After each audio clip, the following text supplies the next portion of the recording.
Hey, what's going on, family? It's Ty from Nopickspodcast. Podcast. What's good, y'all? Joe, No Picks Podcast. All right, so today we're going to talk about New York, right?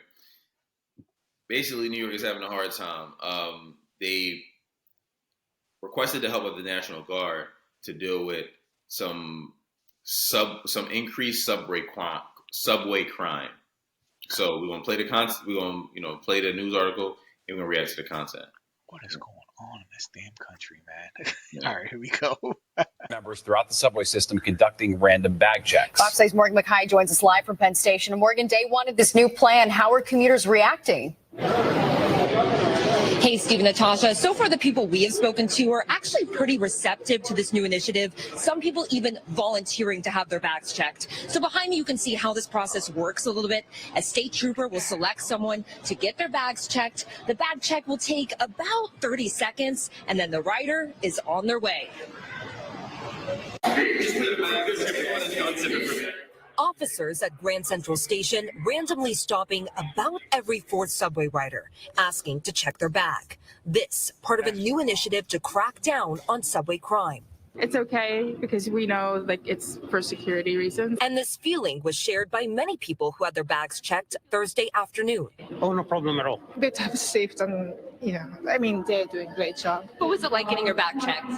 Perfectly fine, but the criminals are actually on the subway cars, so get on the cars and ride the subway. Governor Kathy Hochul announced that she will now be deploying around 750 National Guard members and around 250 state police troopers to conduct random bag searches at some of the city's busiest subway stations. This comes as subway crime is up 13% compared to 2023, with assaults on the transit system up 11%.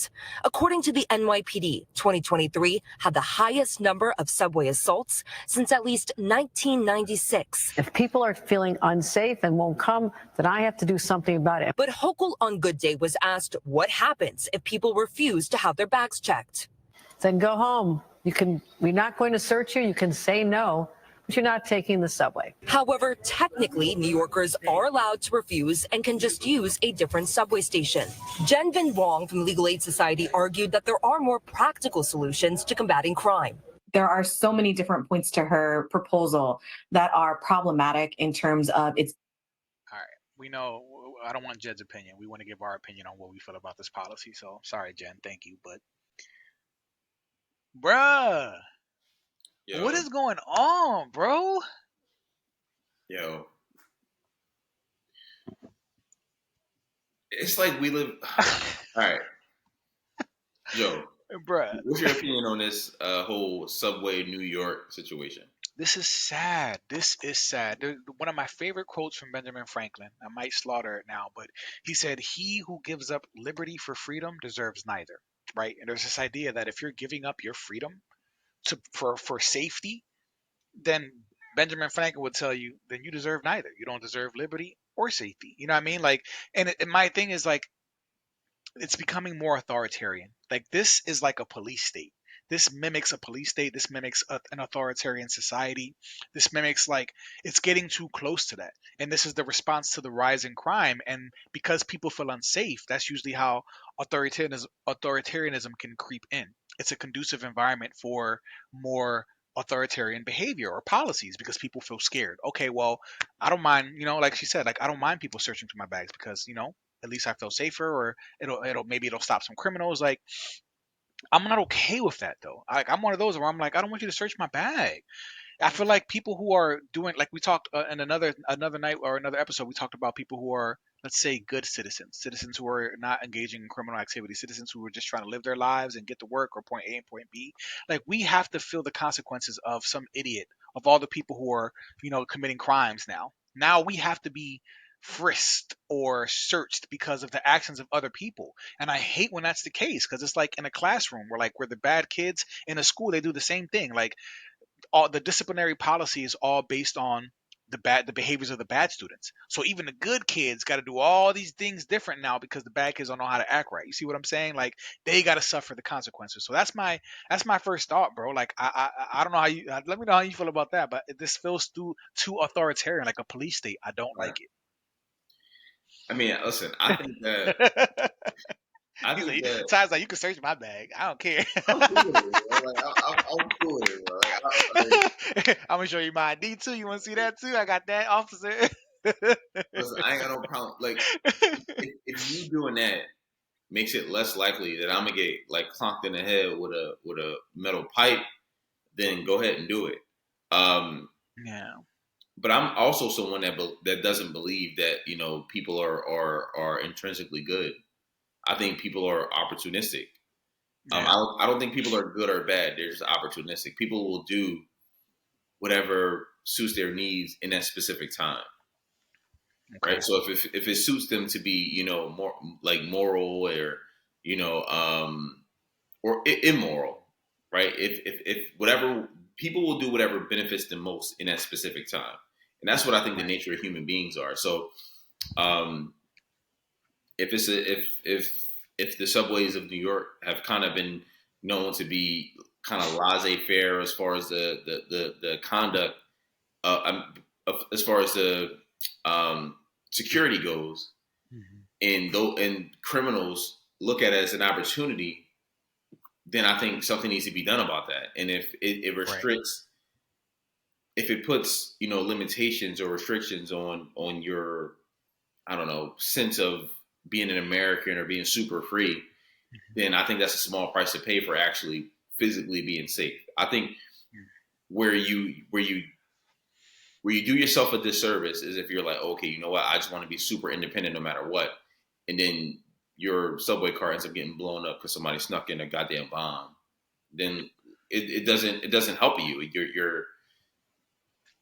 So that's where it sucks. It sucks. No, I hear you, and it's like even if I don't completely agree, I understand what you're saying. Like people want to feel safe. People don't, people are scared. So I'm not you. I'm saying, but people want to feel safe. People want to know that there aren't, and there are some things that we will do to be like, okay, fine. You know what I mean? Like we'll go to get to the airport. We'll let them do a body scan and keep our images in some system. We'll let them look through all of our bags. We'll let them restrict, certain fluids and what I mean, like the everything. Like we did all this so that we can feel safe and keep terrorists out. Like what we acquiesce because we want to feel safe. We want to know that there's something there to try to keep them out. But this bro, this sucks, bro.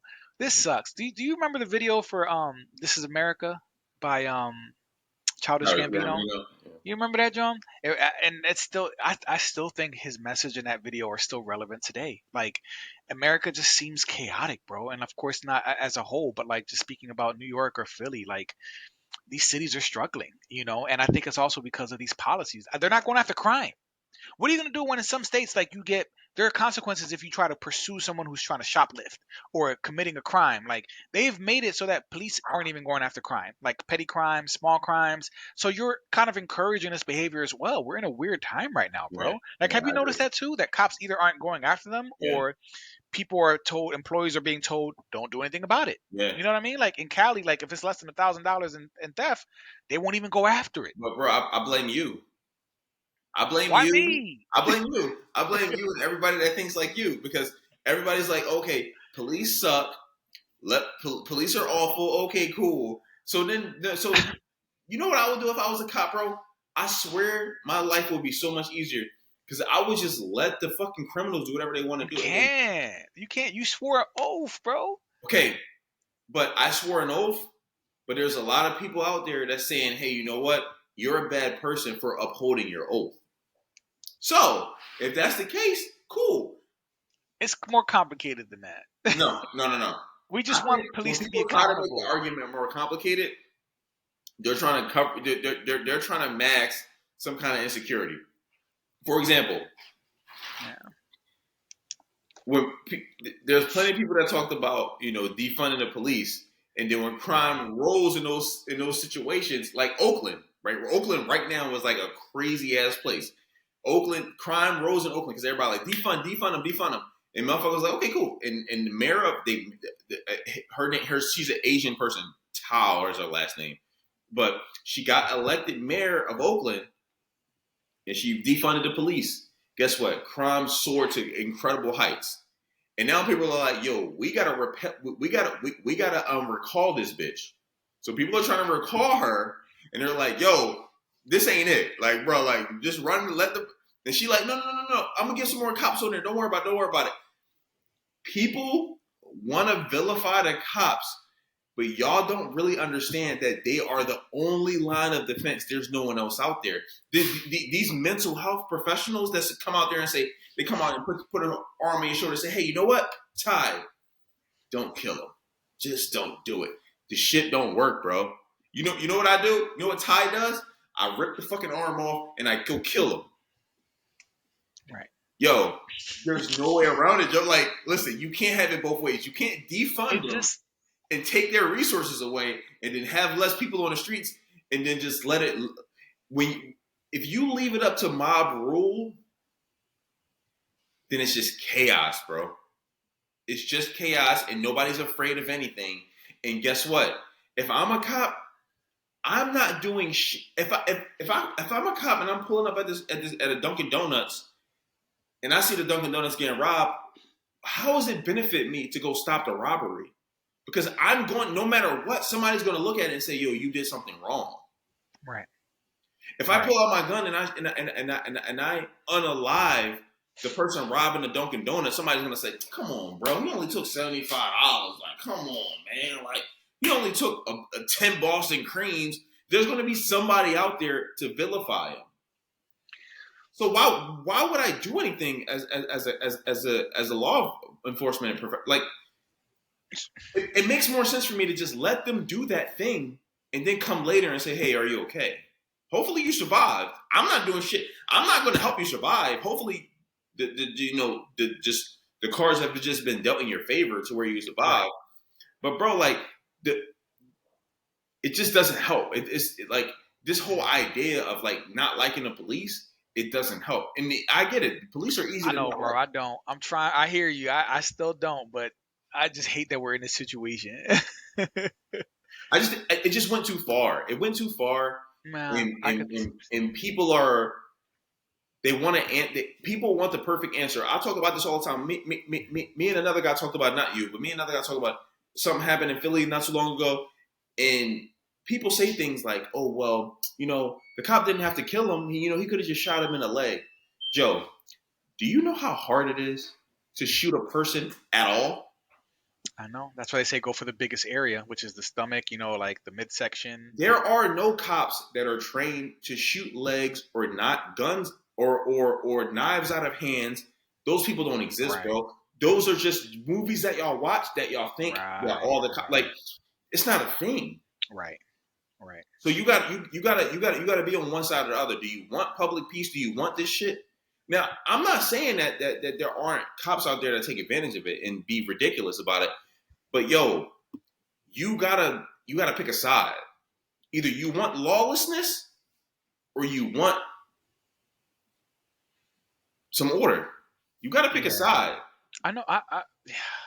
So I hear what you're saying. I definitely hear what you're saying. So I have a question, right? Because you was talking about earlier about crime and so Tupac has a bar, right? And Changes, one of my favorite Tupac tracks, classic John. He says, "I never did a crime I didn't have to do," right? And when he spits that bar, I always think like, damn, that's real. He says, "I've never done a crime I didn't have to do." So what I'm going to ask you is like, because you're talking about enforcing and policing and letting people do their job. But my question to you is because, I think we use the term criminal too loosely. And what I was going to ask earlier, I was like, what do you say about someone who goes and robs some groceries because they can't afford food because food is so expensive? What if they're living in New York? New York right now has one of the highest cost of livings in the entire country.